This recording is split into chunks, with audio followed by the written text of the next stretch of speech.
So you want in Korean movies, but you don't know where to start. Well, I know how that feels, as there's not many places that actually talk about Korean movies and recommendations to watch. I really love Korean and Asian movies, and I'm really excited to do this video. Fortunately, if you don't know what to watch, I got your back, as I got 12 films for you to watch.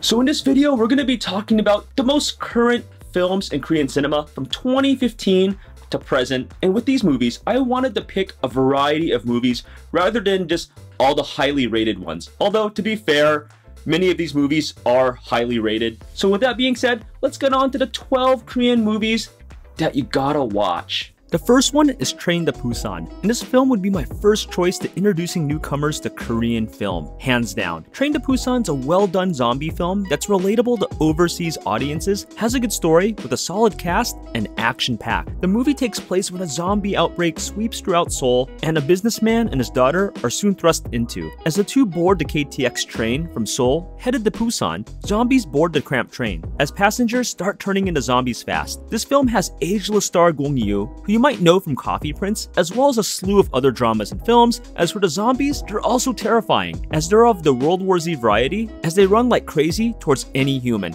This movie is on Netflix and a must-see in modern Korean cinema, and due to the film's popularity, a sequel is underway.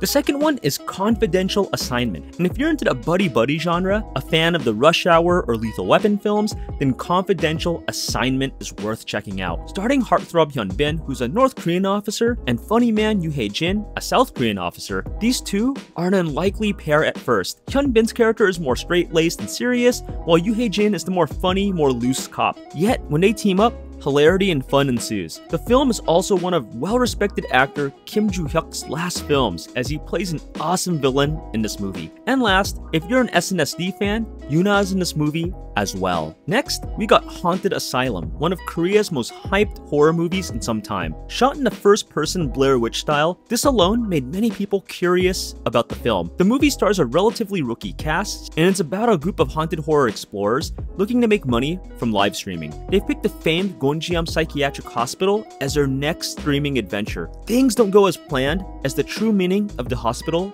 is soon revealed.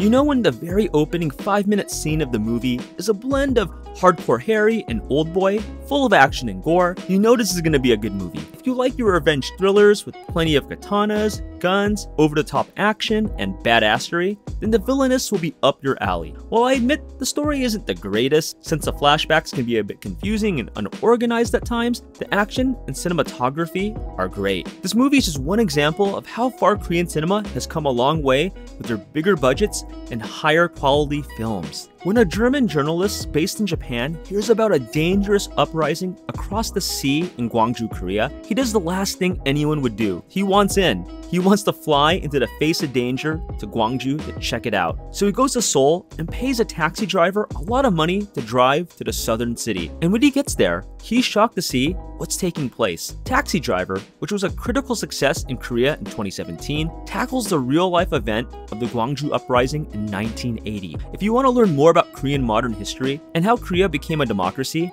you gotta check out this movie. When action and comedy collide with one another so well, you get veteran. In the first 7 minutes, two cops do a crime bust, and there's an awesome choreographed fight scene. One cop is looking to take down this evil, sadistic, powerful businessman that's doing a ton of shady business things. Now, you might think this is just another cop action comedy, but this film hits on a ton of modern themes. Corporate interests, upper class, and ethics are touched on this film, and this movie really resonated with Korean audiences.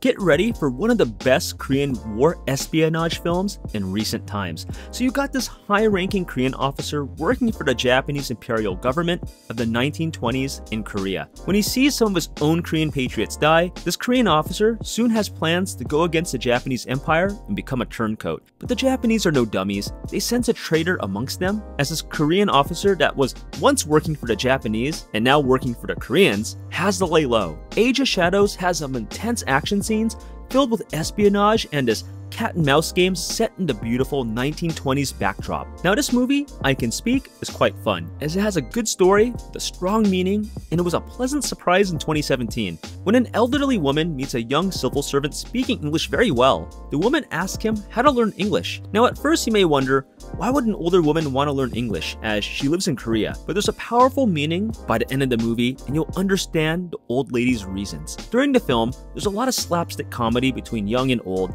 as it shows the struggles of learning English, as well as giving you a smile when the elderly woman slowly improves. If you've ever seen the 2003 movie, Please Teach Me English, where Koreans learn English for their job, this movie has that same spirit of Koreans trying to learn English. Now this movie is all about the police laying down the law with brutality, but at the same time, has a lot of comedy in it. The Outlaws stars Ma Dong-seok, or Don Lee, as some may know him from Train to Busan. Ma Dong-seok's character is unlike many Asian cops. He's basically a walking muscle man that's intimidating and confident from the get-go. The film's villain, God star Yoon Kye-sang, plays a great evil counterpart as he and his gang chop off limbs, hands, and other body parts for money because they like it. If you like your cop movies more gritty, brutal, pretty much little filter, and very little fluff, The Outlaws is one of the finest movies in the genre.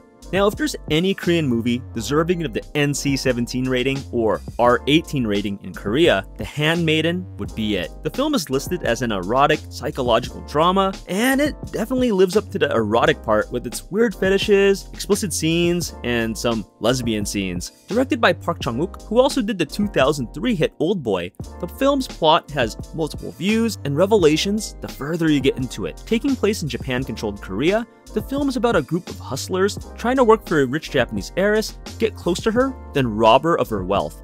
And despite the film known for its erotic reputation, the movie's story and twists were hailed by a lot of Western media, as many film critics placed this film in their top 10 lists, and even a few placing it in their top 5 lists of 2016. This film is also Kim Tae-ri's breakout film, as K-drama fans can now see her in the highly rated drama Mr. Sunshine in 2018. Now, if you're into murder mystery thrillers, The Wailing is among the best in Korean cinema.